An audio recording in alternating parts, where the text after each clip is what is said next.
welcome to Get Your Bell Rung Pro Wrestling Podcast. We're going to be talking about Monday Night Raw, February 2nd, 2026, the fallout of the Royal Rumble. Before we get into that, guys, I want to introduce my co-host, talking about WCW, Florida Championship Wrestling veteran, author of Looking Up at the Lights, the one, the only, Robbie. I know.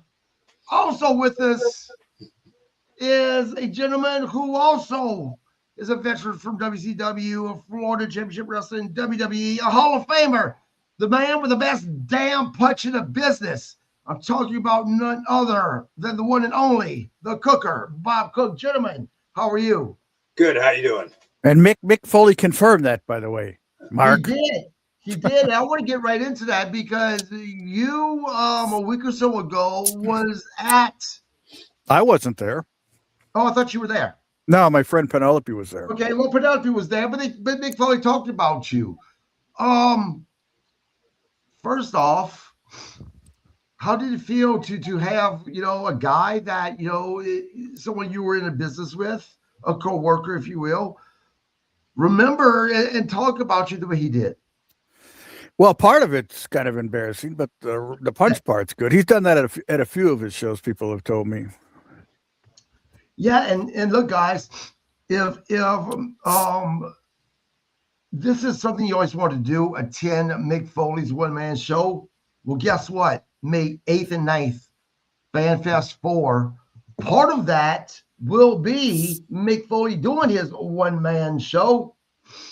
And, guys, there's going to be so many great legends there. I'm talking about JBL, Mickey James, Patricia Sumlin, the original Sunny from Glow. I love her. The American Giant.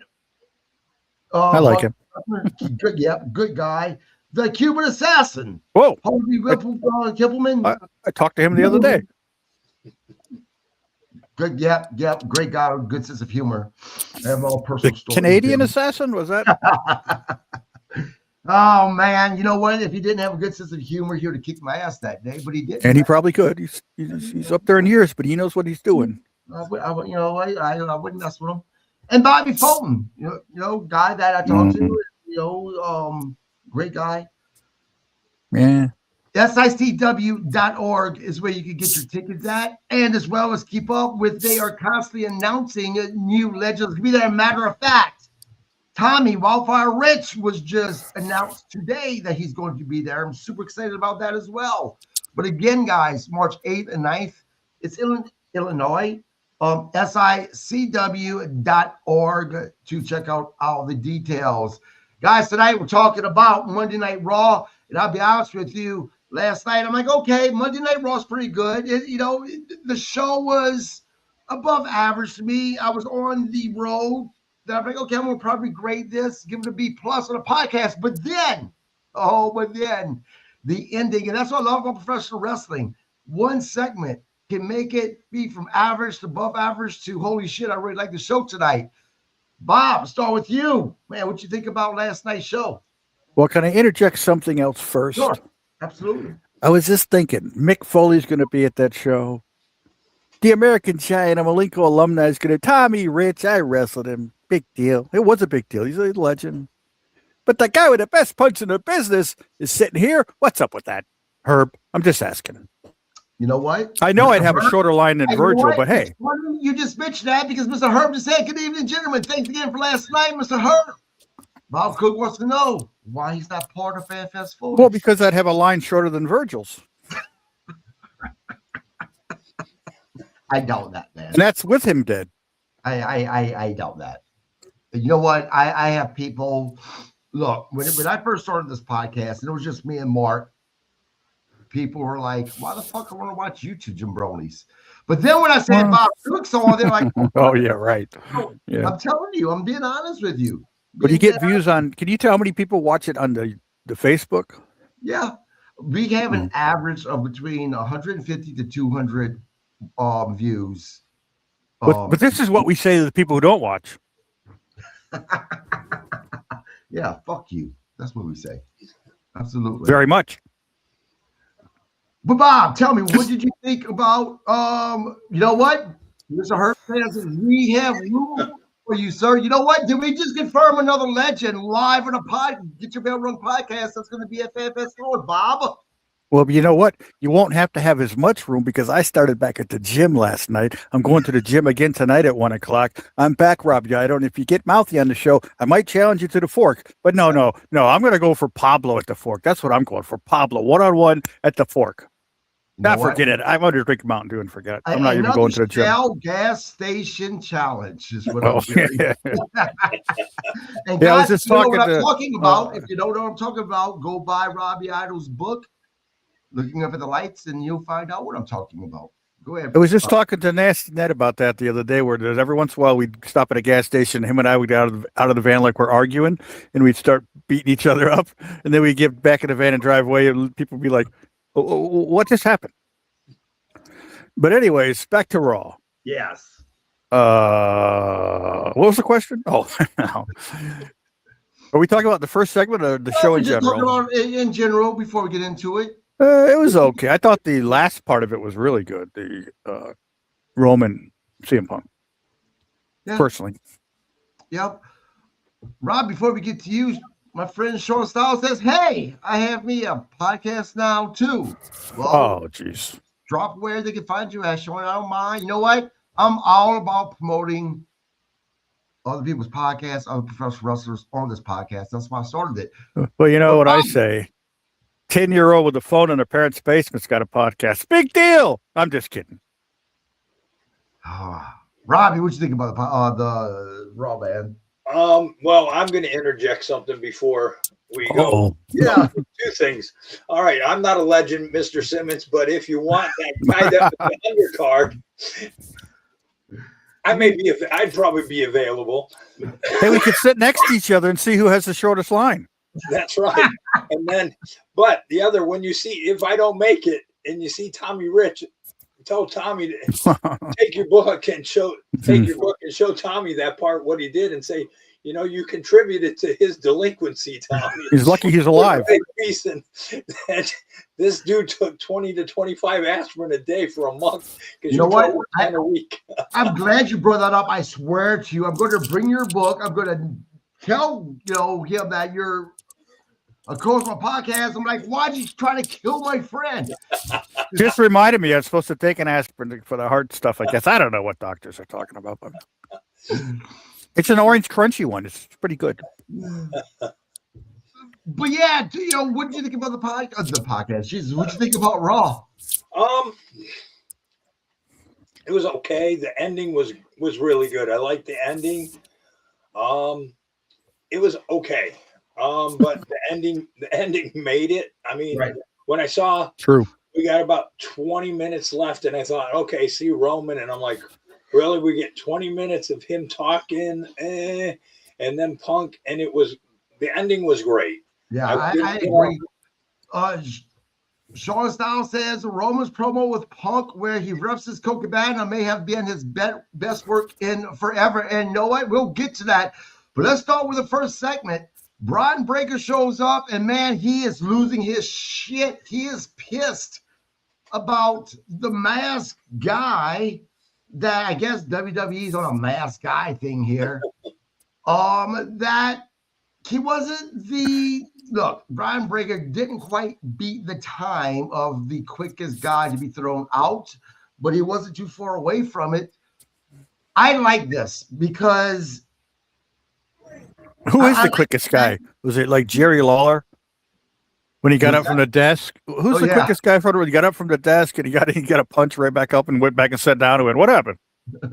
Classic. No, I like this segment, Bob, because it continued the storyline that they actually started at Royal Rumble. Too many times, there's been too many PLEs or even pay-per-views for other shows that they start a storyline and it seems like they fucking forget it for 2 weeks.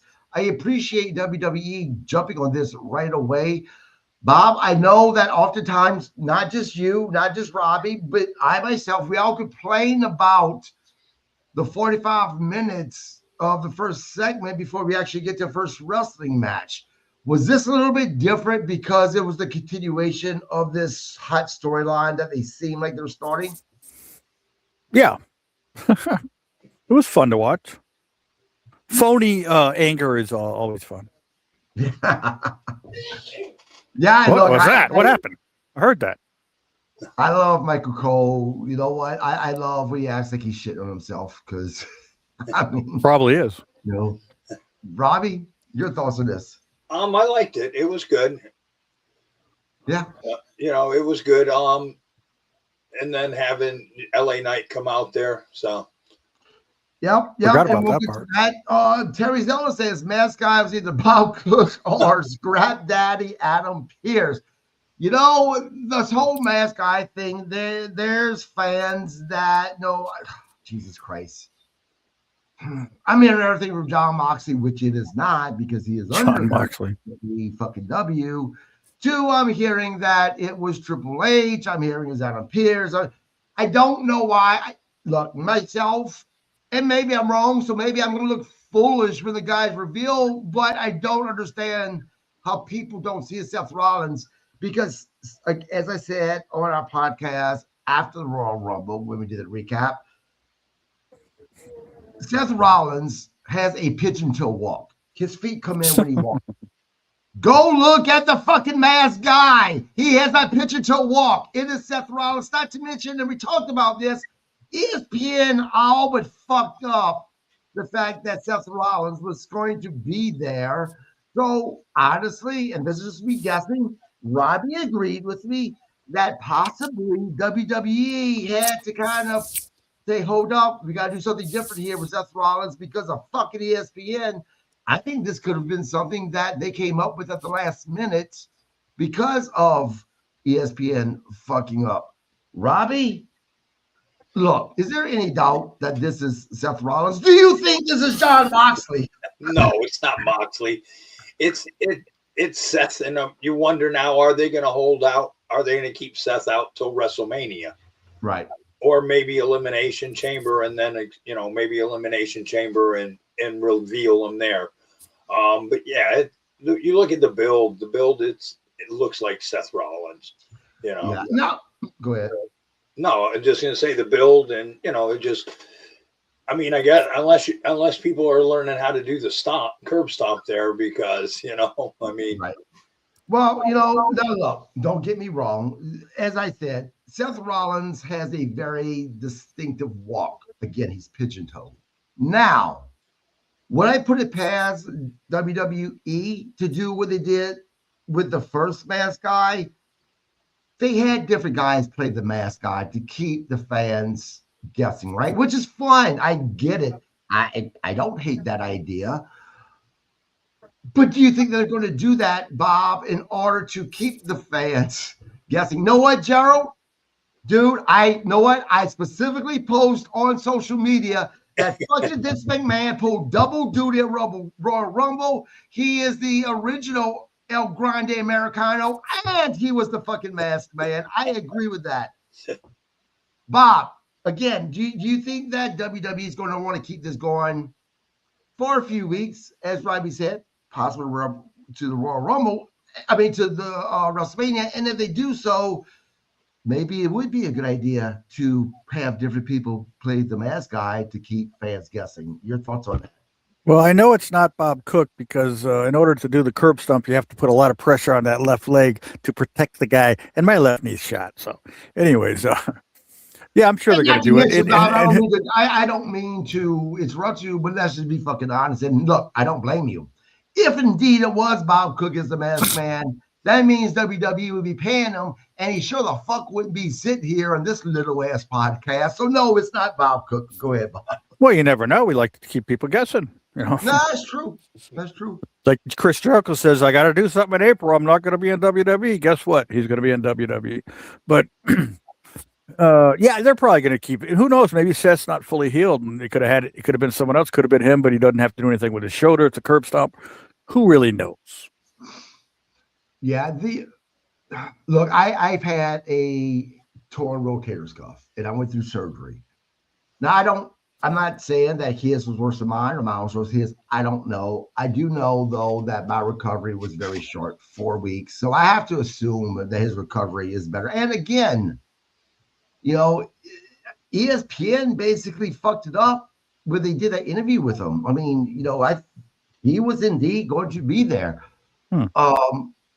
Gerald says, due to the opening statement that confirms that Bob Cook is the masked man. Hey, Gerald, believe me, I've been around Bob for over 40 years. He can't move that fast.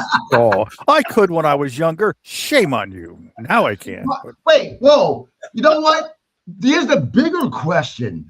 Fucking Gerald, if your ass could be there fucking type of comments, why the fuck aren't you on the podcast right now? I was thinking the same Mr. thing. Referee. I was thinking the same thing. I've done that before. You can just sit there on your phone and go, hello, as opposed to setting up the camera, putting on the thing, setting it up, putting my special red lights on.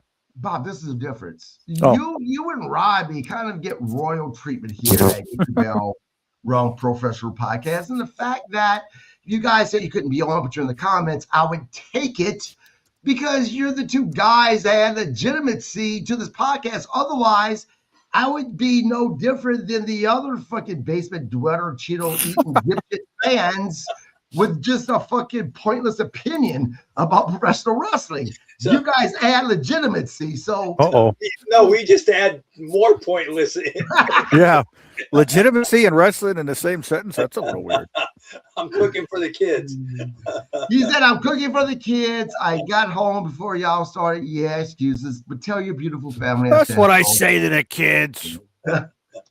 Gerald has a great family, man. I got to spend some time with him when we went back in Louisiana for Walker's funeral, and I was glad to see him. Next, we go to the next segment. Of course, we're talking about LA. He returns as Breakker continued losing his mind. LA Knight made a shocking return, attacking the Vision. Bronson Reed, Logan Paul, and Austin Theory with a steel chair in revenge.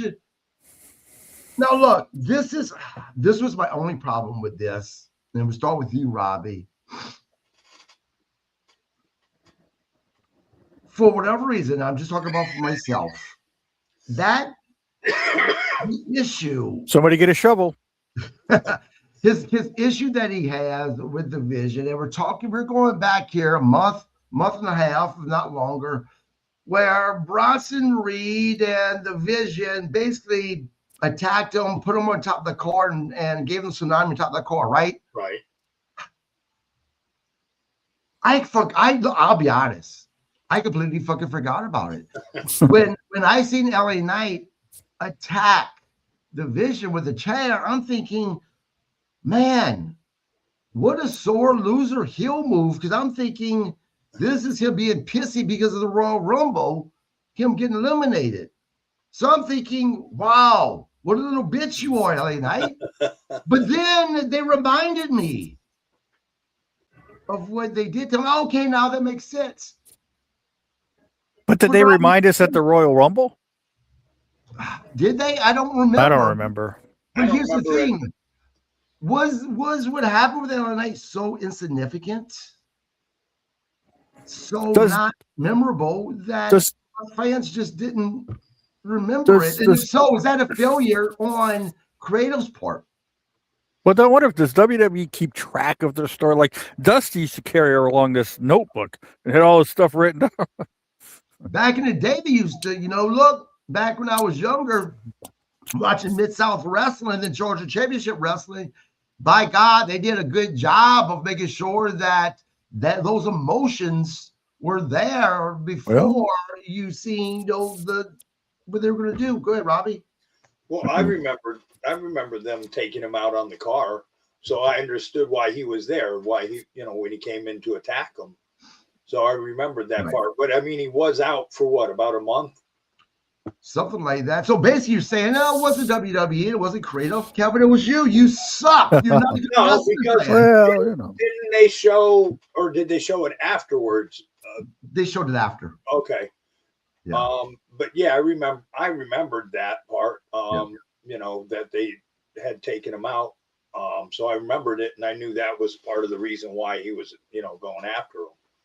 Yeah, I mean, look, fair point. Again, but I mean, it's trying to keep up with a lot of the storylines. Yes, I mean, Well, but you know what? That's professional wrestling. And you know, the point I was trying to make it, and I had a feeling that that's where you're going to go, that you remembered. I was hoping that anyway, because it's not always WWE is not always creative. Sometimes we as fans have such short memories, attention spans, that it's us that indeed sucks and fell our own expectations at times. Well, I'm surprised with my attention span that I remembered it. Now, Bob, what you think about LA Knight's return? Was this something that was a very integral part of the storyline, or something that too many moving parts here? Who really knows when it comes to LA Knight? You know, he gets to push, then he kind of gets pushed down, then he comes back. Then who knows what they're really doing with the guy? I think they're just who knows? Because you got so many people. Like I saw some guy go, "It should have been LA Knight against CM Punk, not Roman Reigns." Yeah, well, guess what? Shit. CM Punk against LA Knight wouldn't draw nowhere near the interest nationally, worldwide as Roman and CM Punk. No, not at all. Joe says, sorry, I'll stop interrupting. I'll hopefully be back soon. I might even watch AEW this week. Gerald, you're not interrupting, my friend. Look, we always tell our fans what makes this show even more exciting is the fans' interaction. Unlike so many podcasts these days that you got to have a super chat in order for us to be able to read your comments. No, that's not us, guys. We want the fans to interact. We want to know your opinion as well. Even if I may think it's dumb, it doesn't matter. You guys may think my opinion is dumb. Next, we actually finally get to our first match. Javon Evans versus El Grande Americano with Bravo and Rayo Americano. We've seen the original, the OG Americano show up to a much better pop than he got in Saudi Arabia, that's for sure. Look, I'll be honest. I have been talking about Javon Evans since he's been on the main roster. I've been saying that he's not impressed me. I've been saying that I've not been invested in him whatsoever. Last night,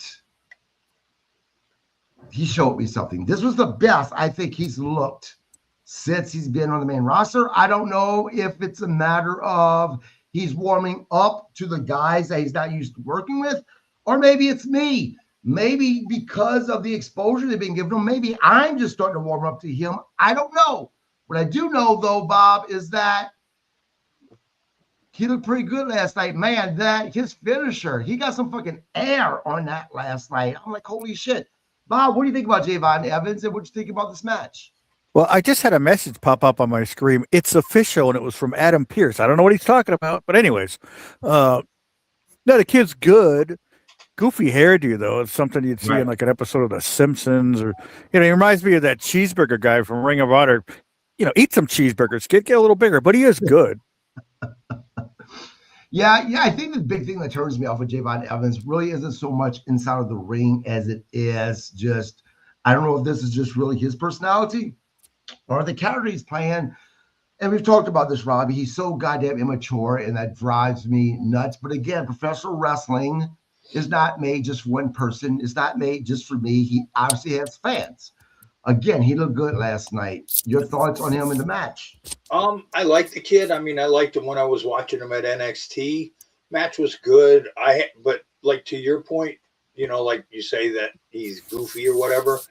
I have a feeling part of that might be, I think, from WWE, because they see it. He's young and everything, and I'm gonna use your term. He got WWE-nized, right? And I think they're just kind of going off of that with him, because it appeals to some fans. I think it appeals to the kids, So the kids, you take your probably 8-year-olds to 13-year-olds. I can see it now. Santa Claus. I don't care what else I get for Christmas, but I want a Javon Evans action figure. Maybe so. Hey, that's a win-win for WWE. And I know what you're saying, though, because look, and I love to use her as an example because she was someone that I wanted to change the channel when she was on my TV, and that was Chelsea Green. But because I was not very familiar with her, and then I started watching Chelsea Green outside of WWE. Lucha Underground. Lucha Underground and other stuff. And I became a Chelsea fan. I'm like, fuck, this girl is fucking good. She's not even using half of what she can use in the ring. She is damn good. And that's what I realized. You know what? It's her character. It's not her. It's the character that she's playing that I don't like. But I am a fan of Chelsea Green. And you're right. It could be the same thing about Javon Evans. Go ahead. It's too bad Lucha Underground didn't last, because there was a time where that was the absolute best hour of wrestling on television. Yeah, Matt Stryker and Vaquer were great in their role. They had some wacky, crazy matches, women against men, like Sexy Star against whoever. Fantastic stuff. Too bad it didn't last. That's all I had to say. But you know what? Here's a question about that.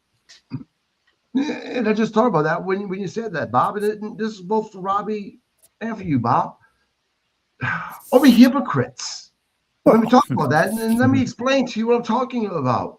So many times we like to, really call AEW about a lot of these consistent high spots, unnecessary high spots that these young men and women do at AEW, because you're like, man, these guys are going to get hurt, right? But yet, we talk about how great Lucha Underground was, and Lucha Underground was doing some good as well. Yeah, but I think that's because that's because Tony Schiavone wasn't calling the action in Lucha Underground. Puts it up a big, right, Robbie? Puts it up a much higher notch. I mean, true. Robbie, your thoughts? I mean, why is that? Why are we not? Why don't we hold, or why didn't we hold Lucha Underground to the same expectations and standards for the athletes with those dangerous spots that we do for AEW? Right, and I mean, and I can go back. I mean, I know Bob didn't like it, but I loved ECW, and so like, look at the stuff they did. Right. Hey, I loved everything Terry Funk did in ECW. Yeah. But and when I could get it and I watched it, same like XPW, because they were just nuts, I mean, and so I mean, you look and we've talked about it with AEW with Darby Allin and stuff, with the crazy stuff he does, but that's his character, and and like I said, if we ever did the debate, like me and Bob's son talked about it, me and Robbie, like the first time that I worked him years, like 14 years ago, if it was possible at that point, him and I would have did a tables, ladders, and chairs match at that time. But I mean, I was 51 and I just didn't have it in me to do that, right. But I mean, so I would, if I was capable of it, I would have done, look at the risk I would have took at 51 to do a tables, ladders, and chairs match with a kid that was 27 years younger than me. Yeah. But since when is an abundance of stupidity a character, Darby Allin? But I think what it is, well, first let me talk. Darby Allin, when I say he's the exception to the rule, I don't mean in a good way. Darby Allin's exception in the rule as far as the things he does goes beyond high spots, in my opinion. And I don't mean to speak for you, Robbie, but from what I understand, because this is something that I've said, the problem with Darby Allin is, if Darby Allin at this point had a technical match, I think the fans would boo him, because he's trained his fans to always expect him to do those crazy high spots. And this is beyond high spots. This is almost to the point of carelessness, in my opinion, because there's a big difference between what the Lucha Brothers, Penta and Phoenix, what they were doing at AEW. Big difference between that and what Darby Allin does, in my opinion. Darby Allin follows more, talk about Mick Foley. He follows more that Mick Foley category, with the exception of Mick Foley only did those crazy, crazy things every now and then. Darby Allin does it every goddamn time he's in the ring, regardless if it's just a Dynamite, a Collision, or a pay-per-view. Yeah. I get why he does it. I mean, you're 5 foot something and 150 pounds. You got to stand out in a business that's really hard to stand out in. And you got to give him credit for making a name for himself. I'm not really knocking the kid. I feel bad for him because his future is not bright when it comes to mobility, perhaps. He's going to be in a wheelchair at some point, I'm sure. Yeah. I hope not. I'm not saying I want him to be. He's probably a nice kid. Yeah, I mean, certainly more successful than I ever was, for God's sakes. But yeah, I mean, you kind of, from like us knowing the stupid stuff that we did. But then again, you see this bottle. This bottle was more successful than I was because it serves a purpose. It holds water. It replenishes the fluids. And so just kind of know, okay, the stage, like how your body hurts and stuff, and you think. I mean, what is the kid in his 30s, and you just think, man, when you hit your 50s, life's going to be rough, So probably rough now. Yeah. I'm a firm believer that this kid, I don't know what it's called, is very rare where he does not feel pain. Yeah. I mean, it's possible. Yeah. I mean, we all, I'll speak for myself. I remember like in my early 20s when I was bodybuilding and powerlifting, and the guy that I was working for that owned my business, he was from Dayton, Ohio, and he was real good friends and kind of worked. He didn't lift with them, but he knew them and hung out with them. Larry Pacifico, and he'd always go, you're going to destroy your body, by powerlifting and doing this stuff like lifting heavy. And you, as a young kid, you're like Superman, I'll be fine. And then later, when you got, when your body started hurting, started breaking down and stuff, and you're like, damn, he knew what he was talking about, Right. Some people just handle pain better. I mean, you're being around Cactus Jack all those years. He didn't even take aspirin. He didn't drink or nothing. And you go back to, Evel Knievel, knowing him and what he went through all his life, where he would say, I'm not immune to pain, but I've, become immune to, or he said, I don't have a high pain threshold, but I've become immune to pain. So there's just certain people that can just, and I know he suffered greatly because there were times I would call him and I didn't even recognize his voice because he was in so much pain later in life. But some people just handle it different, I guess. I'm just a sissy. Yeah. Well, I think your body is accustomed to it. I mean, I'm not here to know that I'm disabled. I hate pain. I have a terrible spinal cord injury, and I live in chronic pain. But it's becomes your everyday life, and so you just get accustomed to it. But that doesn't mean, though, that I'm going to go out there and do some crazy shit to add on to it, Yeah, but if there was enough zeros at the end of a check, you might. Yeah, maybe. Yeah, maybe. But here I'll tell you. So, and I wasn't even getting paid for it. I was paying to do it. When I came back and started competing in powerlifting again, I had thought I ripped my groin, and I was training, and you get to depth on squat and you get a shooting pain. And my first powerlifting coach came from Westside Barbell, and it was Phil Squatzilla Harrington. So the dude was like 185, 188 pounds that squatted over 1,000 pounds. And you had to send him videos, and I would be about a half-inch high.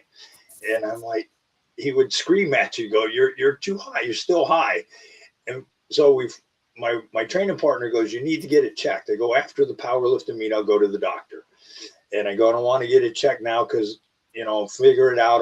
I'll try to baby it. I'll get hurt. So when I went after the meet, I found out I was bone on my hip. And, but I was bound and determined. I was doing another powerlifting meet, and I got ready, and my hip went, the day of the meet, it just wasn't going to take it anymore. But I'd like to see if I got a pulled groin, and if I don't, I'd like someone to pull it. Oh, so the stuff we do, some of us just you kind of block shit out, Yeah, you do. Yeah, like you said, you like with your back and stuff, you just you kind of just deal with it.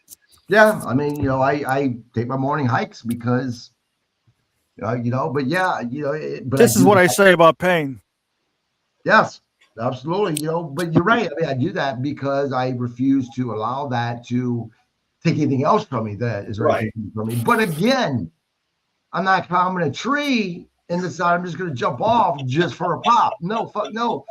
Next, we go to one of my favorite segments, at least part of it was Gunther. I know you guys cook. I know, but you know what? I like what I fucking like. And Gunther coming up. When AJ Styles music fucking dropped, the fans went ape shit. And then comes out Gunther imitating it. I laughed so hard. That was fucking great. Now, where it kind of went was from Dragon Lee. Nothing is Dragon Lee, but I'm like, all right, come on. If someone like Gunther is going to tap out John Cena, he's going to beat AJ Styles. He beats the other people that, that Goldberg. Am I really, even in the world of disbelief, supposed to fucking believe that Dragon Lee is going to be a fucking threat to him? And then there was, now I'm speaking for my wife, who's not a wrestling fan, but she was in there. She looked up at the part where he had Dragon Lee in the sleeper over the ropes, and he's kind of fading, and all of a sudden his body just goes stiff and hanging. And my wife started laughing. She was like, that was the most ridiculous thing I've ever seen in my life. It was what it was. It was entertaining. I'll give it that. Bob, your thoughts on this? I know you're not a big Gunther fan. Well, I don't think you're supposed to believe if Dragon Lee could beat Gunther. You're supposed to believe that Dragon Lee was irate of what he did for his friend AJ. True. And he sometimes emotions take over. You get your ass beat, like, True. That's what happens. But you can't, you never know what's going to happen. You get, Yeah, my own fan brain. See, that's what I'm talking about. So basically, I feel myself in for watching that segment by expecting it's supposed to be Dragon Lee, me believing that he could beat Gunther when I should have been believing, you know what, he's his ass kicked, but good for him because that was his boy, AJ Styles, that got beat. But you know what? How you can be mad at Gunther? AJ's the one that agreed to it. Who I was mad at, though, was Michael Corey Graves after talking once again all the fucking people that he basically retired. And I'm like, shut the fuck up. AJ Styles is technically the only guy he's retired. Robbie, your thoughts about this? And, man, when are they going to drop this shit? Let Gunther beat and retire a few more guys before you start talking about. You're right. Let Gunther retire. You're right. Oh, yeah, that's not what you said. I liked the segment, and I even liked the thing with Dragon Lee. I mean, right. He was sticking up for AJ, his tag team partner and everything. I liked it. But as soon as, when they started to haul off Dragon Lee, this was what went on in my TV the whole time. It was mute when there was people in the ring, so I didn't have to listen to Graves and Cole because they're two of the biggest idiots there is together. Guys were coming out to talk, like Gunther came when he got the mic in his hand. I unmuted it so I could hear what he would say. And as soon as that segment was, once they hauled, his body went limp, I muted it again so I didn't have to hear him. And that was how the whole evening went of that. So I didn't have to listen to those two idiots. But I liked the segment. But okay, so yeah, he retired to AJ, but I think that we all know AJ wants to go do his own thing for the last year. So he really didn't retire anybody because everybody was retired anyways. True. Absolutely. Now the next segment, I don't know what world I'm living in right now. Because it boggled my brain in Saudi Arabia. And then last night in Philly. In Saudi Arabia, the fans were kind of quiet, and of all people to wake them up and make them fucking pop were the Bellas. Well, last night again, they can wake me up and make me pop. Really, the Bellas fucking the fans went nuts over these two, and what I don't get, not just nuts, I'm talking women were crying. Yes, I saw that. Fucking crying. Well, it's a nostalgia thing. And they've been around for a long time, and I guess. You know, I'll be honest with you. No, I thought it was pathetic that they couldn't mention Bree's husband on the Royal Rumble, and they felt they couldn't. They just had to say, so stupid. Now, you talk about muting TV. This is when I wanted to mute it, but I didn't. What was funny was the Philadelphia fans, though, chanting, I can't remember the guy's name now. They were chanting his last name at Nikki Bella. And I'm like, who the fuck is this guy? Because Nikki Bella fucking responded to them, actually. He said, I have a good case. Apparently, she's dating a football player that plays on the Philadelphia Eagles. Oh. So that was kind of funny. But other than that, let me just say, lucky bastard. Yeah, you know. I don't mean her, I mean him. So, Yeah. I didn't get anything out of this segment. I've never been a Bella fan. I was never really a fan of the divas aspect of professional wrestling. What? I'm sorry. If I see when I'm on professional wrestling, I like professional wrestling. I know what? I think I told this to Robbie. For myself, I think the very best era for women's professional wrestling, as far as them getting, the few times they were able to get into the ring and actually wrestle, was during the time of the Great Moolah. These women actually beat your ass. They fucking wrestled, right? They were professional wrestling. The diva era just wasn't.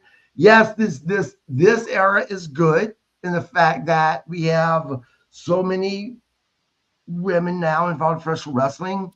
We do have some great matches, but they still don't touch women like the Great Moolah and all those women back then. Well, it is true that my longtime close personal friend Leilani Kai did wrestle Wendy Richter at WrestleMania 1, did wrestle Medusa at WrestleMania 10, had some of the best matches ever with her Judy Martin against the Jumping Bomb Angels in the 80s. So you are correct in many ways. Yes, 100%.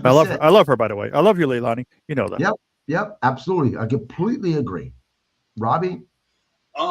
Yeah, so when the Bellas said that they had been gone for 7 years, I thought, and you should have stayed away another 7 years. So, I mean, shameful.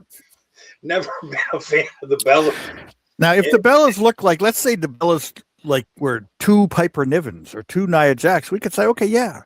But they're the Bellas. But give them a little break. I'm not talking about Nia, but I will say this for Piper Niven. At least Piper Niven held her own when she was in there. Mm-hmm. Well, that's because no one else could hold her. Oh, nah. Get it? Never mind. Like the Bellas, now you're going to put them in with in a tag team match. I mean, Nikki's already showed she's had enough issues, and Brie, I bet it's going to be a bigger issue. Well, when I told my wife, and it didn't happen last night, but I'm telling you, I'm expecting it to happen. You're going to eat those words, Idol. No, this is and you're going to choke on them. This is what always happens when the Bellas come back. Eventually, Nikki's going to turn on Brie, and we're going to have that feud again for the 1.999 fucking millionth time that I don't want to see. But Bob, again, I know you're a fan of this, but let's just be honest for a second. Remove their looks. Let's just go on. Oh, well. As professional wrestlers alone. Their talent. Go on their talent. And they can't hang with today's product. Well, I could say there's certainly no Sol Ruka, but then Steve Zeller agrees with us. Yes. I love Sol Ruka has all the potential to be a huge star if used correctly. I agree. She's one of my favorite professional wrestlers because she's actually a professional wrestler. And she wasn't even aspired to be a wrestler. Bella said the Bellas were not good 7 years ago. This is going to be a shit show. I agree. Hey, let me call Daniel Bryan and see what he says about it. Daniel Bryan will agree too. Yeah. Oh, I bet she's good in certain ways. Next, we go to, we're talking about a shit show, something else. I'm like, oh my fucking God. Backstage segment, Alpha Academy. Backstage, Bert Kreischer appeared with Alpha Academy. Fucking why? Why does he have to take his shirt off, too? What's up with that? Exactly. But even worse than that was Maxine Dupree trying to be this badass, mean, and I'm like, no. She got me excited. It doesn't work. Now, look, I won't take away from the fact she's hitting the gym. She's starting to bulk up a little bit. I did that last night. 30 minutes on a treadmill to start. What do you think of that? What do you think of that? Heart attack 8 weeks ago, 30 minutes on a treadmill. That's awesome. I'm proud of you. Chest, back, and abs. That's right. I'm proud of you. But 1 o'clock in the morning. The fact that Maxime Dupree, that experiment needs to be done. I like to experiment with her. Wait, did I say cut that part out? Oh, isn't she married to a football player too, or something? I don't know who she's married to.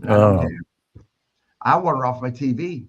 Bob, if we're going just I want whoever she's married to. Oh, go ahead. I was going to say whoever she's married to. I want to go crazy like Dragon Lee in anger and get my ass beat, but in anger. If you're going according to just talent, do you really think that this experiment, this push is working? Yes. Got to give her a chance. You can't have, week to week. It's not like the old days where they were wrestling, every day of the week to improve. They're wrestling, who knows, once, twice a week. So it's a slower process nowadays. Now we got to put up with her with Natalia, who I can't stand Natalia. Really? Never been a fan of Natalia. And watching the Total Divas show cemented my dislike for her. One of the most annoying people in the world when it came to what she was portraying on the Total Divas, whether real or fake. I don't care what anybody says. They portrayed her in a horrible way. But when it comes to being athletic, man, I got to go with Natty. Maxime, Robbie, man, look. No. Do you think that this push needs to be done with? Yes. No. Yes. And the same like I wouldn't book Maxine, but I missed. Yeah, I'm gonna go back to that. Gerald said Maxine is saying one of the wrestlers that was on LFG, and then Terry says he wouldn't put on the indie show. What do you say? He wouldn't book Maxine on an indie show. Yeah. She couldn't. Here you go, Terry. Here you go. Where's that? Is that? Terry knows he couldn't put asses in the seats at it. There you go, Terry. So you guys are crazy. Smart man. Yeah, crazy. In the same that whole segment, like with that goofball whatever actor, and it's still a comedy show with Otis and. Yeah, I'm looking something up. It's a comedy. Look at this. The dictionary says the word lunatics was invented for Robbie, Ido, and KG. It's unbelievable. The word you guys are nuts. So yeah, I mean, we could have done without that. So I mean, that match, Monday night with that, I'm not looking forward to that. So. Oh, I am. Yeah, I agree. Thank God it's not in Saudi Arabia, if you know what I mean. Now, after all of this, we go back to the ring. There's only match number 2, guys. Wow. It's going to be an extra long segment tonight. Let's debate that. Pitton versus Bronson Reed. We see a lot of fuckery happening. Man, it was just not the Vicious night last night because LA Knight came and hit the DFT on Bronson Reed when Bronson was outside of the ring, giving Pitton the win via a countout. Robbie, your thoughts on the match and the finish? Match was okay. Yeah. It was okay. And I think, everything. So, there's a build up doing something with LA Knight and the Vision. And, the build up is good. It looked good. And so, and it was funny, like, because with the one backstage thing, like, now Paul's going to have more of a beef with Adam Pearce because Adam said I took LA Knight out of the building and I do the same with Bron, and all of a sudden here comes LA Knight again, through the crowd on a different way. So the storyline's good. I'll give creative a good. This one's a good storyline so far. Well, thank you. I'm glad you like it. Oh wait, we'll screw it up somewhere along the line. But I'm glad you brought that up because that was very important. I missed that point with Adam Page backstage. Paul Heyman wanted Brock Lesnar to have a match with LA Knight, and Adam Page was like, exactly what you said. Sorry, Adam Knight. LA Knight is walked him out. But you better go get your guy before he gets himself in trouble. Yeah, Adam Pearce, The one thing that makes me laugh about him was how he uses his glasses. You know, when he gets upset, they're all in backward, all, you know. I can do that too. You know, I've been like, you know, I've liked Adam Pearce since he was in WA. I think, you know, I really do. I don't have anything against him. Bob, your thought on this whole segment with Penta and Bronson Reed and the storyline that they're seemingly putting together? And I guess my question is do you think that LA Knight and Seth Rollins, they're going to put together somehow, because they're kind of, those two are the ones that's attacking the division right now? That's possible, but yeah, I thought it was a good match. I like Penta. I'm not a big fan of Bronson Reed, but I won't take anything away from it. It was a good match, and the finish made sense. The whole time I was thinking, what's it going to hurt if Penta wins? I didn't let him pin, Bronson, but they did it the way they did it, and that's fine because it kept the storyline with LA Knight going. So yeah, yep. I didn't have a problem with it. You know, and Bronson, you have to give him credit. He did they did the face thing on the chair. And Bronson did a great selling job on that whole thing. Yep. I can think back when I was wrestling Bam Bam Bigelow and I was laying there and he's on the top rope. I'm thinking, that's the kind of fear you got with Bronson Reed up there, too. Can't imagine that.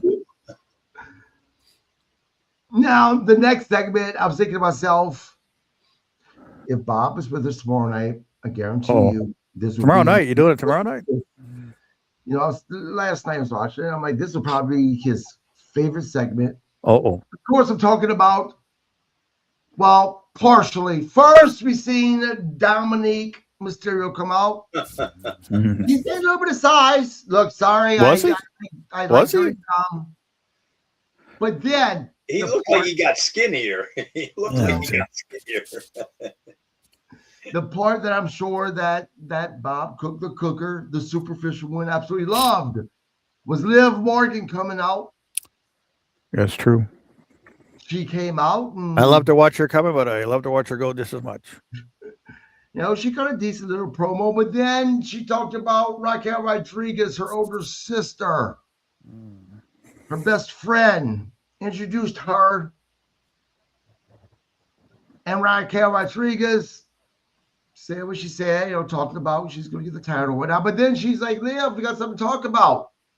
What the fuck, dude? You threw me out. You know goddamn well that they're about to break those two up. This isn't even a subtle thing. It's right there in your face, Bob.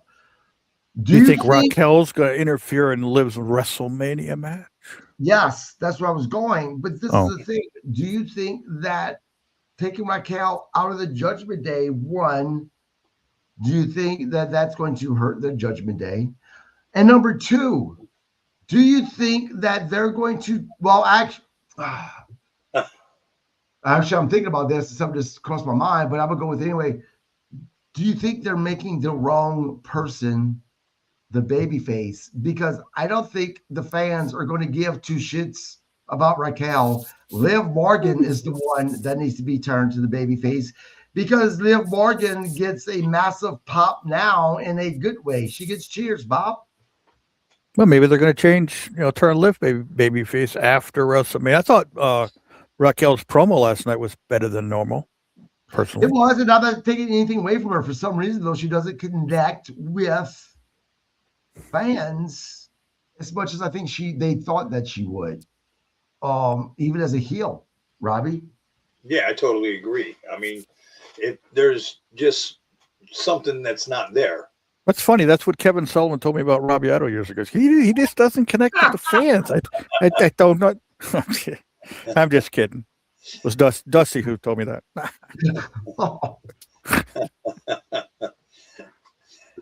So, but I mean, she just doesn't have like that connection, or just, the fans really don't care.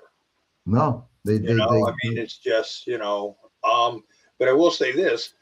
Dominic should have took like a lesson from like a bunch of the other guys that were hurt and went and worked out, because he obviously didn't do nothing while he was hurt. Yeah, right. Look at Jacob Fatu. Jacob Fatu was out for a while. I thought his arms were a little bigger. Did you? I thought he just looked skinnier. He probably just tattooed some kind of musculature. He he looked skinnier or whatever. He should have talked to Swerve, or he should have talked to, a few of those guys everybody that went when they got hurt, they all came back jacked up. Look at Jacob Fatuke back in best shape I've seen him in maybe ever. I mean, and Dominic came back and he looked even skinnier. Now, Terry says, who's left in Judgment Day? Well, you got Finn Balor, you got Dirty Dom, you got Liv, you got Raquel, and you got Roxanne Perez. And JD's there when he comes back. So yeah, JD Vance. I'm JD Vance. Jesus. JD Vance. How exciting. What an unexciting group of people. This goes now directly into, I guess, as far as like wrestling matches, the main event. A women's world title Philadelphia street fight. Stephanie Vaquer versus Raquel Rodriguez. Now, look, I'm going to be honest. As much as I said the fans don't connect with Raquel, I'm not a Stephanie fan. I wanted Raquel to win this match last night. I really did. I knew she wasn't. I think they gave it away as soon as she told Liv Morgan to stay away, that she wants to prove that she can do it on her own. I'm like, well, we know right there that Morgan's going to come out and fuck around and cost her the match. Sometimes less is more, guys. Robbie, this whole Philadelphia, look, this was not a Philadelphia street fight. Sorry. No. Not at all. This was bad. This was bad. Everything. And I worst match of the night. Wow. Definitely the worst match. Definitely.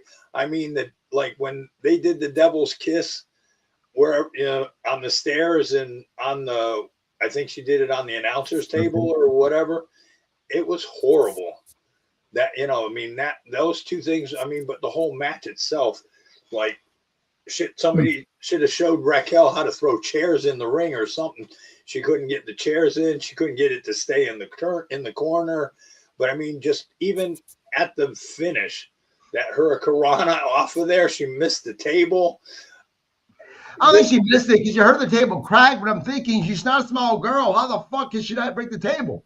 But she missed it. Slid. Like she kind of slid. Right. Did it look like she put her hand so she wouldn't even hit the table? Like kind of went over it or whatever. I mean, but this whole match was bad. But how, like we've talked about this though, some people just don't connect, and I don't think her and Stephanie connect. I mean, the few times they've worked together, their matches don't look good. They just don't have a connection there. Yeah, even her finish, Stephanie McCarroll's finished the Spinal Tap last night. Look, this is one of my favorite finishes because it looks so unique, and when she does it, and it's dead on, it looks incredible. Even if her finish last night, Stephanie's finish last night looked off. Something was way off between those two last night. Again, though, that's easy for me to say because I'm just sitting back in my fucking recliner watching it. What the fuck do I know? My opinion is pointless. That's why I have you guys on here. Bob, your thoughts, man? I want to be honest with you. It's one of the few matches I actually paid attention to, and I liked it. And the fact that they came out wearing, more street clothes, just like she had jeans on, and Stephanie had kind of pants she wouldn't normally wear. I didn't think it was that bad. Yeah, they had a few things here and there, but overall, I enjoyed it. I'm not lying. I'm not trying to be combative. Can I go look it up? I think there's the picture next to Lunatic, or Disillusional, and it's a picture of Bob Cook. Well, after that comment for that match, I'm sorry. That's just maybe I need to go back and watch it again. Well, I'll tell you what. But hey, we all like what we like. Right. There's people who actually thought the Big Show had the best punch in wrestling. So no. Now there was the small little attack afterwards. Liv Morgan, had her way with Stephanie McCare. And then after, in so many words, Morgan said, "I'm coming for you." Now, it wasn't anything final. She's going to be on SmackDown to do her thing as well. But there's no mistake whatsoever in my brain that WrestleMania is going to be Liv Morgan against Stephanie Vaquer. If Stephanie didn't really get hurt last night because she was favoring her leg and ankle. Yeah, but that's been a story that she's been doing. You never know. Yeah. Robbie, you think that's what we're gonna get? Oh yeah, for the match, I think so. Yeah, and make no mistake about it, Liv Morgan's going to get the title. But who's the other champion? I can't. Jade. Oh, that's I'd rather have her against Stephanie. Jade needs to wrestle someone bigger. Yeah, well, Jade Cargill. It's going to be what's her name again, Robbie? Jordan Grace. Yeah, Jordan Grace is going to win the elimination chamber. Oh my God, come on! She's going to win the elimination chamber. No. And it's going to be her and Jade. And I have a feeling that she's going to become the new women's champion. Oh my God! They're really high on her. That don't make no sense. I mean, you need somebody that could carry Jade a bit, and Jordan's not the one. Give it to Sol Ruka, because I like to see Sol Ruka and Jade right here in my living room. But honestly, literally, like right now. What I would prefer to see for the WrestleMania main event, and yes, I know we've seen this match, but we truly didn't see the match because of the circumstances, would be Jade Cargill against Tiffany Stratton. Because the fact of the matter is on one hand, you can argue when we've seen it, but she was hurt. That's why it had to be the type of match that it was. I think that in order to validate Tiffany again, and it doesn't matter if she wins or not, in my opinion, but they need to have her go against Jade at WrestleMania and have her put up one hell of a fight and at least come close to beating Jade to prove that it wasn't a fluke when she beat Charlotte Flair and all the other people that she beat. That, in my opinion, is what I would prefer. But say triple threat, throw Sol in there. I wouldn't even hate that either, to be honest with you. But I don't think, look, are they ready, though, for WrestleMania? Are they ready for a crowd like that? Yes. Well, Tiffany is. Not Tiffany. I'm talking about Sol Ruka. I'm talking about Jordan Grace. They're all ready for it. They were born ready.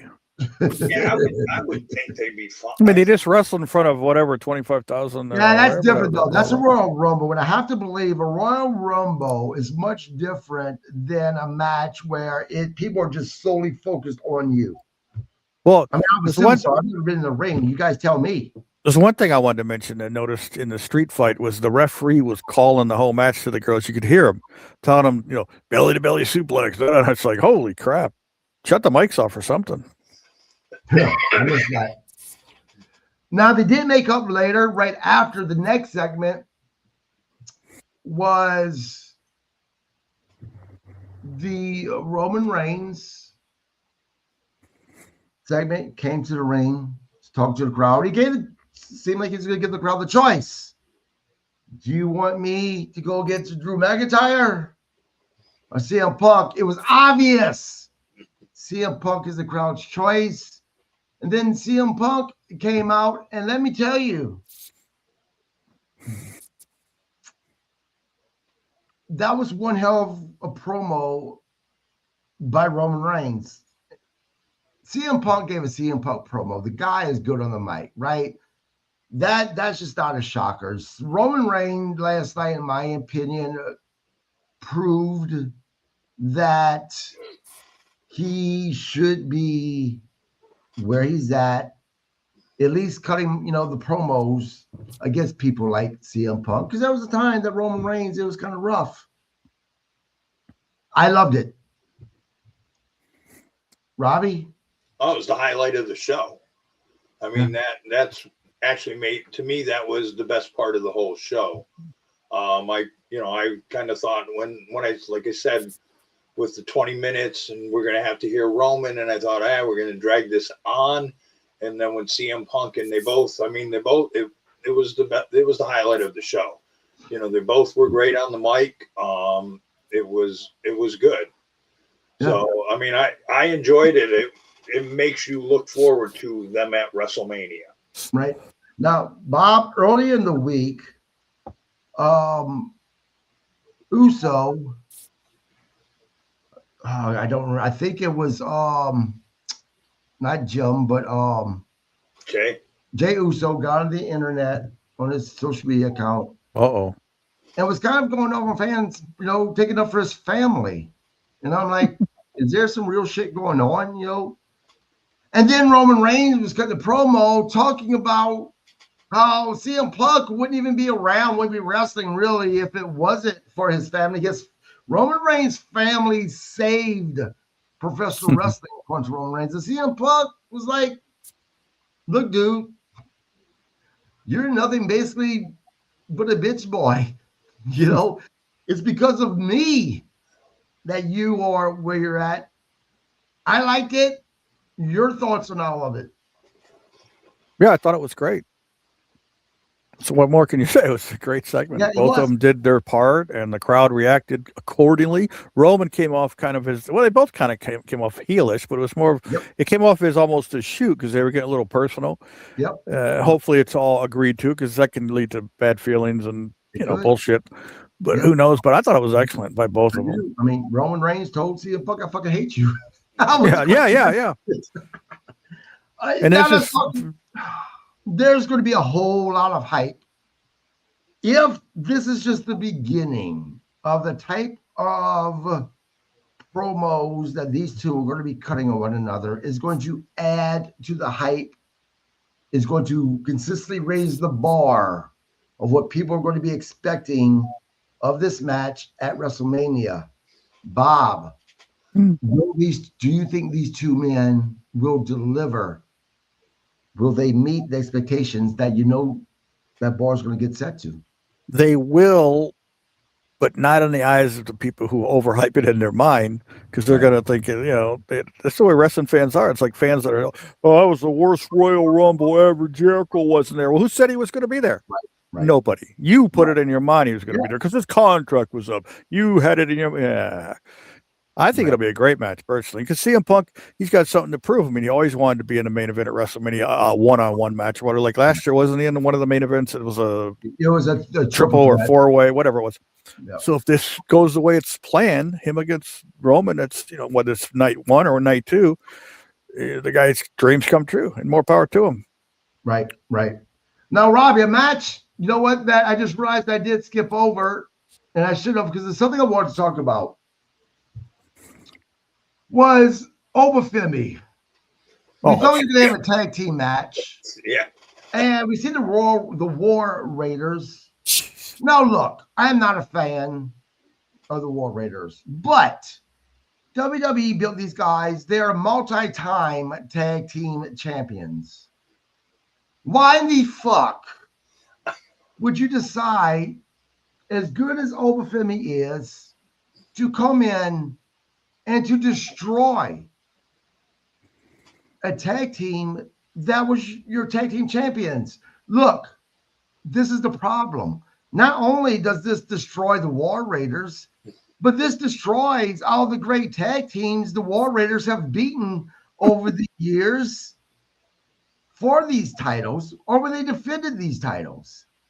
Jesus Christ. Can creative not fucking think further than a fucking nose in her goddamn face, Robbie?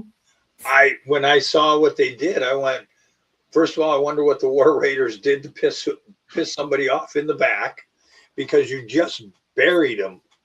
You just buried the War Raiders. I mean, anything you were planning on doing with them, you just made them look weak. You buried them. Yeah, I was like, I thought the same thing. That, they were your tag team champions, you pushed them, and now you just buried them. Yeah. So. Yeah. Granny Hulkster says, good evening, everyone. Okay. What's up, Granny Hulkster? Bob, look, do you agree with that, or am I thinking way too much? I mean, I get it. Yes. They want to build Obafemi, but at the same time, again, you're not just destroying War Raiders, you're destroying all the teams before that they beat. Nah, you're overthinking it, because the reality is the War Raiders were never over. They never got a reaction beyond crickets. Mm-hmm. You're not destroying anything that's not there. If they were really something, if they came out, like, as soon as I saw them, I went, oh God, the War Raiders. And then as soon as the match was over quick, I went, oh, well, someone's thinking out of the box. And I appreciated it. Because I've never been a fan of theirs, and they may be nice guys, blah, blah, blah, blah, blah, but that don't make me care.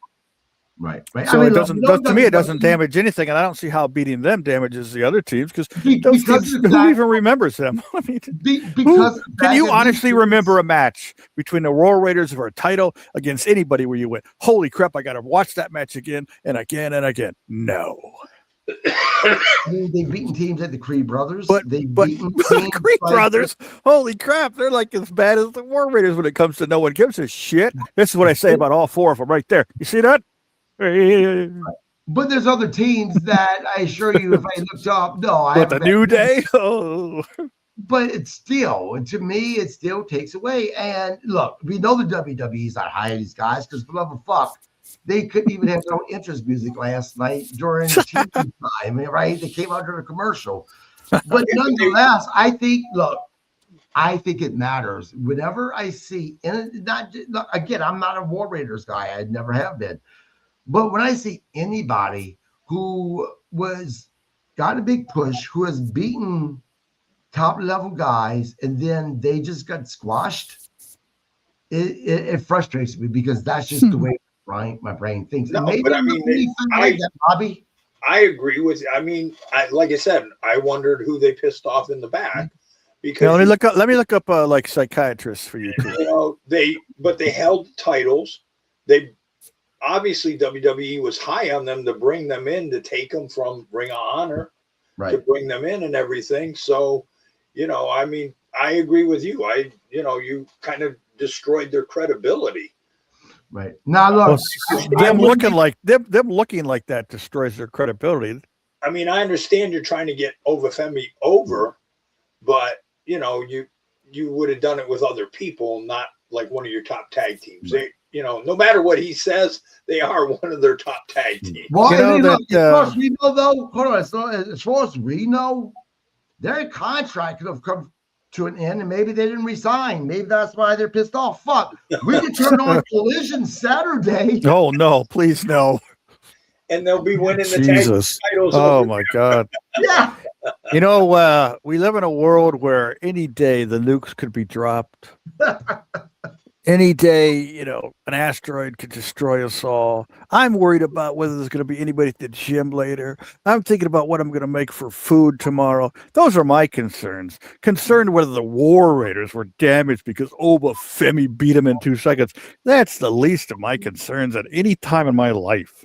Like, I could see you guys on your deathbed. They're going, "What are you going to do, Cage? We love you, Cage." And you go, "I can't believe what they did to the War Raiders." And you die. Come on.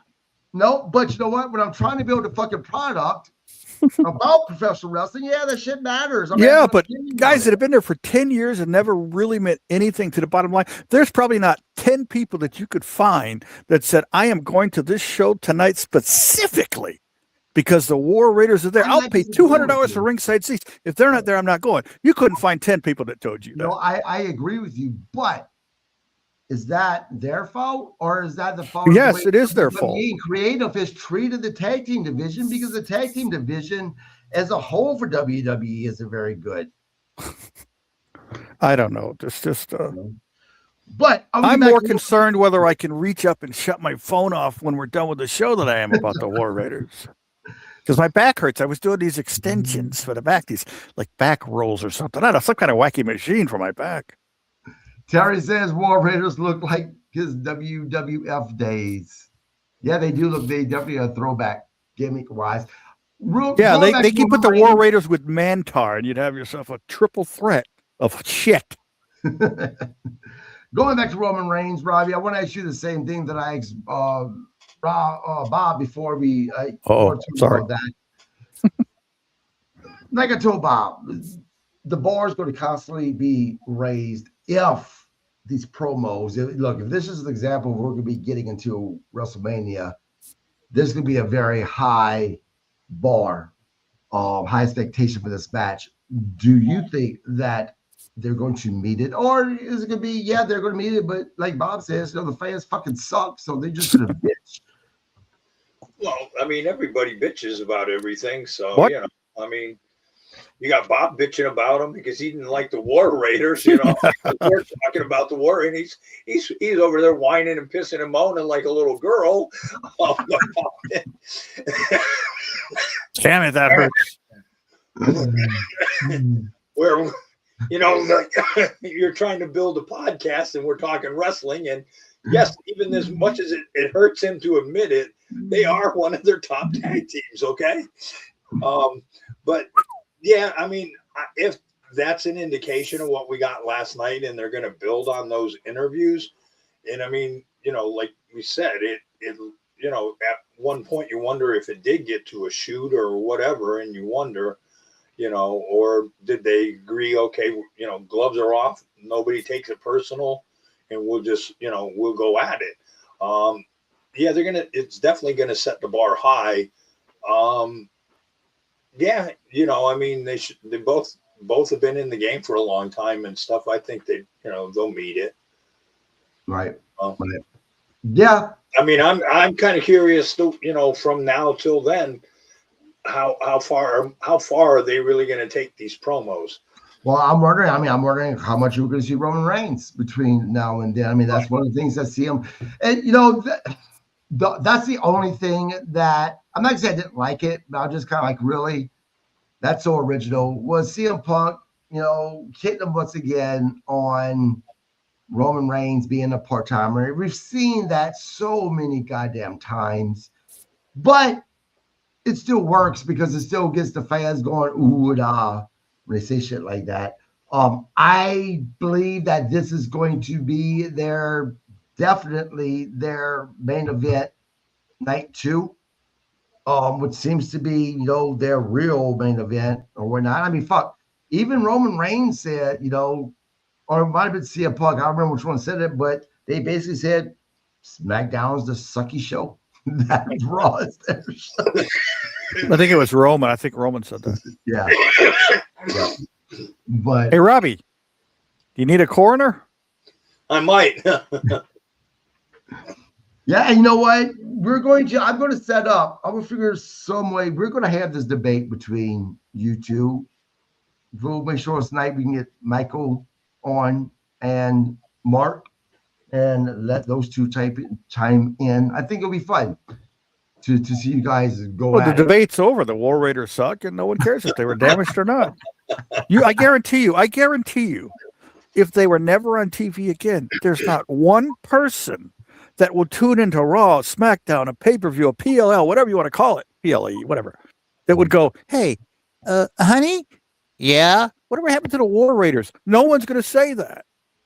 I agree with you. That's why I start off saying I am not a fan of these guys. I wasn't excited to see them on my screen, but it still boggles my mind when I see creative do something like this, when they want to have a legitimate team and they want to claim that these guys were good enough to hold the tag team, and yet one man comes and beats their asses. Look, I have no doubt that big man. They are now building him to be this monster, because I think their plans for Obafemi is to take Brock Lesnar's place. What? When Brock Lesnar steps down. Brock Lesnar's going to be stepping down soon. He's going to be retiring. It's too bad. I like Brock.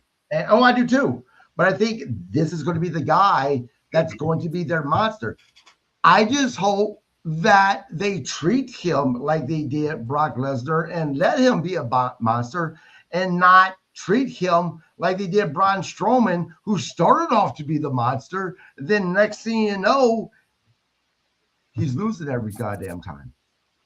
But what about Powerhouse Hobbs? What about him? Well, there's Powerhouse Hobbs now too. So I don't know. I get concerned when I see guys that are really big that I actually like, because WWE, actually not just WWE, actually professional wrestling in general, for some reason, hasn't always been kind to bigger men when it comes to booking. You have your exceptions to the rule, obviously, but for the most part, they're not. No, but I mean, because they're great Khali. What are you going to do with a guy like that? You can't say that though, because look at in the prime example, and and he'll probably chime in and disagree, but prime example was Brian Cage. Yeah, Brian Cage. Oh yeah. The dude could do flips and stuff as big as he was at 285. I mean, he was very athletic. Yeah. But I honestly think what kind of hurt him was that match that he lost to Tessa Blanchard. Yeah. I like Big Cat Ernie Ladd, one of the greatest heels of all time. Absolutely. Right. But I mean, if you look at like a lot of the big guys that were talented, and we worked with one of them. When Undertaker? No. Well, yeah, Undertaker, but Mike Awesome. Mike. Mike. When WCW, when we all started in there, they didn't do shit with him. They jobbed him out. Then he left and he went to Japan and became the star, came back, and ECW knew how to use him. And then when ECW folded and he went back to WCW screwed him again. I like Mike. He was cool. Yeah, Mike was. Were you with us in Jacksonville when he got that girl at the? Never mind. So you must have been there. I mean, he was athletic and stuff. I mean, for as big as he was and the stuff he could do, that WCW never knew how to use him. That was actually Tallahassee. By the way, Gray says, I believe they changed house names to Royce Keys. Yes, you're unfortunate. I know. But they had Powerhouse Hobbs on the screen for a second. They said formerly known. It said formerly known as. You know, they got a video of him. It's about 4 to 6 minutes long. Yeah, I watched it. From behind this. I liked it. I maybe liked the kid. He showed so much appreciation. He had tears in his eyes for just being there because that was his dream. And all of a sudden, I changed my attitude about him, other than the fact he should still learn how to throw a punch. But this is the thing, and I'm glad you brought this up because I thought about this when I watched the video. Look, when I announced the new, it wasn't a breaking announcement, but when I talked about him signing with WWE, me and Robbie, we agreed that bad decision on his part. That, WWE is never going to push him the way AEW was, in our opinion. But you know what?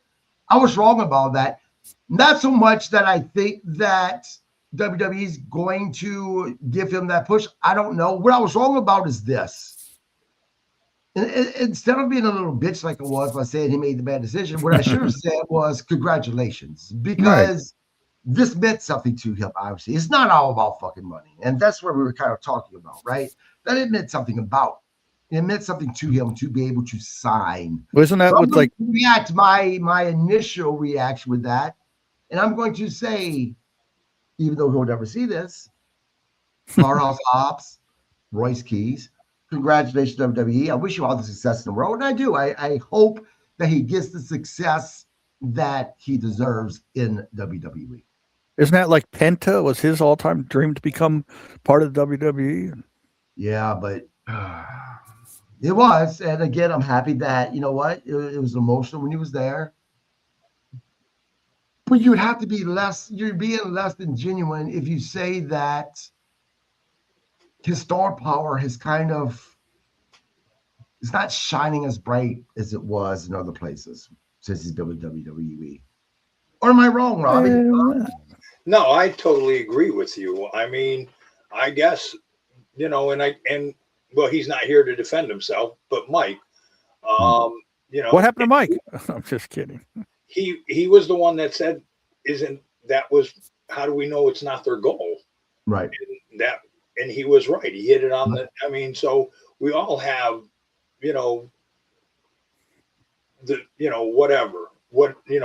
but that's, I guess, maybe they grew up watching WWE and that was the goal is, as a kid, I want to be a WWE professional wrestler. Right.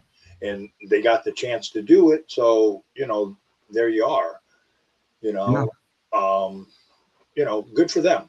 If that's what they wanted, you wish them all the success in the world. But you see the talent that they have and you just hope that they don't get lost in the shuffle. Right. Well, most people do. So.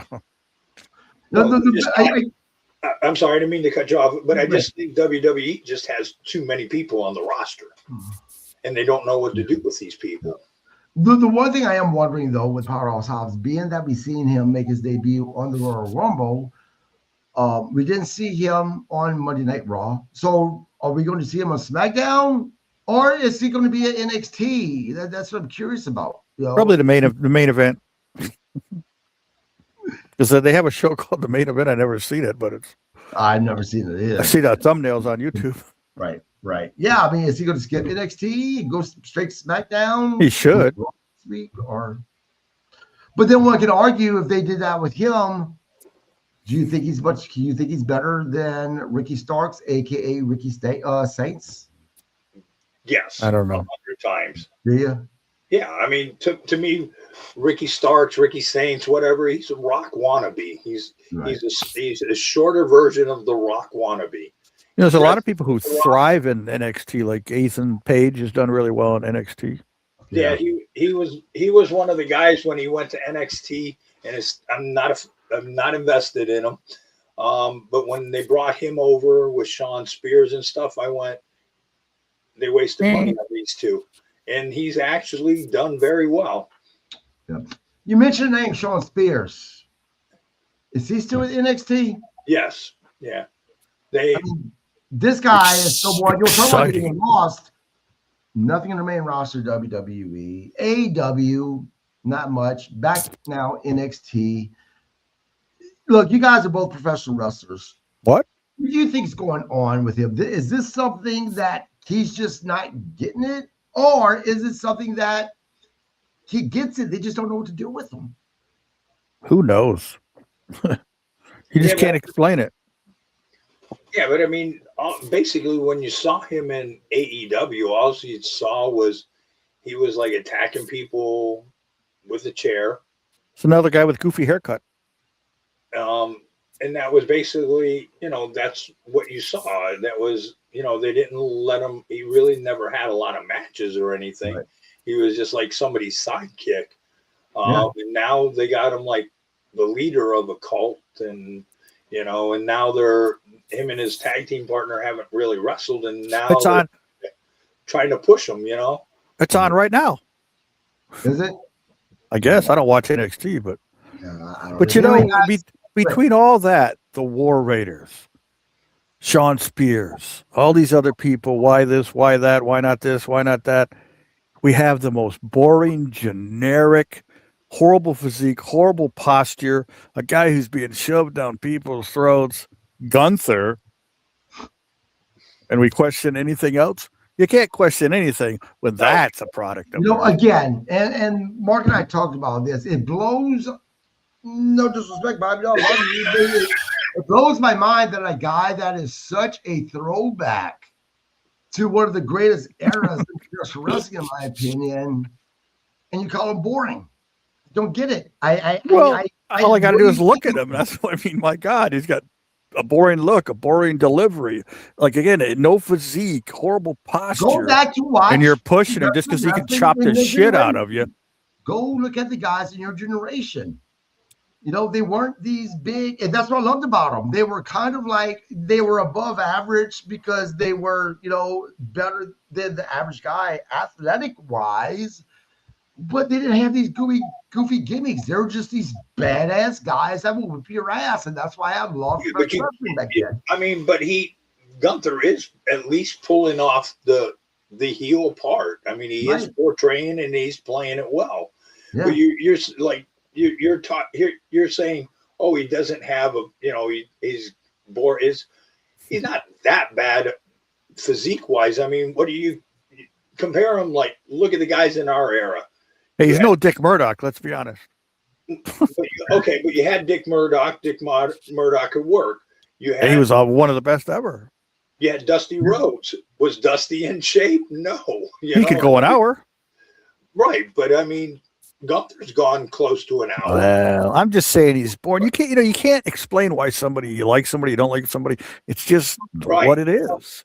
Right. You could probably say you're a fan favorite of Ricky. I want to be The Rock, but I'm not a fan of Ricky. Right. I'm sure I got to take it back what I said about the War Raiders. I'm sure there's some 10-year-old kid sitting in his parents' basement crying still tonight about what happened yesterday for the War Raiders. So there's somebody out there who likes them. It's probably their own kid. It's probably their own kid because they're worried they're going to lose their job and he won't be able to, have Christmas this year. I think those guys were two of the gimmick-wise, the worst gimmicks. I didn't like them at all. But my point wasn't about whether I know what you're saying. Great or not. My point is that if WWE is going to put them in that position and they're going to put them beating some of the top tag teams that they have beaten, it just looks really bad to just squash them like that. Now, sure, maybe the smaller one, a one-on-one match with Obafemi, that's different. Even if it's a squash match, right? That's different. It's one guy. But both of them, I hate squash matches. I'm glad I was never a part of that shit. Robbie? Oh, no. I mean, like I said, I just wondered who they pissed off. So. Yeah. Well, probably whoever the writer was that got them in their spot to begin with. They either had a cold or maybe got fired, thankfully. Maybe. Yeah. Guys, this wraps up our episode of recapping of Monday Night Raw. We will be back Thursday night to do a recap of AEW Dynamite. But what have we solved tonight? What did we solve? We solved the fact that we solved the fact that the War Raiders are useless. Sol Ruka's hot as fuck, and well, that's about it. What we solved. Let me tell you what we solved tonight. We solved that you can actually go a few hours and talk about other shit that's even entertaining to talk about. And not obsess over the bullshit that people are obsessing about in this world. That's what we fucking proved tonight. Oh. And I just forgot something. Robbie, what would you grade? Rob. I'm kind of on the in between, and the only thing that really kind of saved it was the promo at the end. In the opening promo, definitely the Stephanie Vaquer Raquel match didn't help. So I'm like kind of between a C+, a B-. Wow. See, now I'm going to give it a B++, and I'll tell you why. There was so much follow through with storylines that they are getting going to prepare for WrestleMania. Much better than what we were in this position last year. So I'm going to go with B++. Zeller says a 5. See, he's with me. Zeller said a 5 out of 10. So thank you, Zeller. Bob? Well, I'm going to give it a B based on the street fight, what happened to the War Raiders in the final segment. There you go. Guys, subscribe to the podcast. And oh no, let me go B+ because Maxine is hot as fuck. He's also don't get me started, man. Hey, that's what I say. Don't cut down, Maxine. You see that? That is just I don't know. Tomorrow, guys, we have Jamie Earnhardt. He is on the indie scene. He's going to be with me. Very genuine guy. A guy named Jamie. He's a pretty good guy. Oh, a lot of Jamies out there. They're not all good guys. I'm just saying. Jamie's a good guy. Okay. I'm talking tomorrow. But again, subscribe to the podcast. And again, Thursday night, we're going to be here discussing AEW Dynamite. Did we love it? Is Megan Bain on the show tomorrow night? Maybe. Will Bob bitch about it? Probably. Not if she's not. Not if she's on it, I won't. Bob will bitch. Oh, even if Megan Bain's on no, I won't. Not if Megan Bain and Penelope Ford are there. He ain't bitching about that. Here, I want you to be my witness, KG. Sure. Okay, so if Megan Bain and Penelope Ford are on it, how much you want to make a bet? He still will find something to bitch about AEW. Oh, maybe, but not about them. Well, this is what we're going to end it on, and this is going to make Bob's night. Is maybe Wednesday night we can watch Dynamite, and then the music's going to hit, and Bob's going to pop. He's going to be so surprised for the debut of the War Raiders. Oh my God! You guys have with Tony Schiavone. It's the War Raiders. Of course, they have a different name. It's the Viking Kings. Good night, guys. Have a good one.